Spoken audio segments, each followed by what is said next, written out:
ভারতে সম্প্রতি ওয়াকফ আইন চালু হয়েছে। এ নিয়ে চলছে ভারত জুড়ে মুসলমানদের প্রতিবাদ।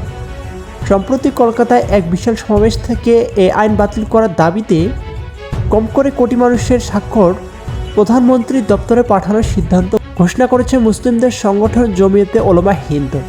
এর আগে পশ্চিমবঙ্গের মুর্শিদাবাদ জেলার জঙ্গিপুর এলাকায় 8ই এপ্রিল ওয়াকফ আইনের বিরুদ্ধে প্রতিবাদে রণক্ষেত্র পরিণত হয়। বিক্ষুব্ধ জনতা হাইওয়ে অবরোধ করে এবং পুলিশের সাথে সংঘর্ষে বহু মানুষ আহত হন। সাম্প্রতিক ওয়াকফ আইনের সংশোধনীর আলোকে ভারতের মধ্যপ্রদেশের পান্না জেলার একটি মাদ্রাসা অবৈধ ঘোষণা করে ভেঙে ফেলা হয়েছে। এছাড়া চলছে ভারত জুড়ে মুসলিম নির্যাতনের অসংখ্য ঘটনা।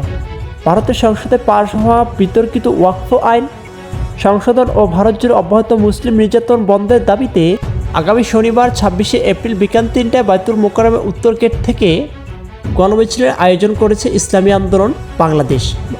উক্ত গণমিছিলটি বাইতুল মোকাররমের উত্তর গেট থেকে শুরু হবে বিকাল 3টায় এবং এই গণমিছিলের প্রধান অতিথি হিসেবে উপস্থিত থাকবেন শায়েখে চরমনাই হযরত মাওলানা মুফতি ফজলুল করিম, সিনিয়র নায়েবে আমির ইসলামী আন্দোলন বাংলাদেশ।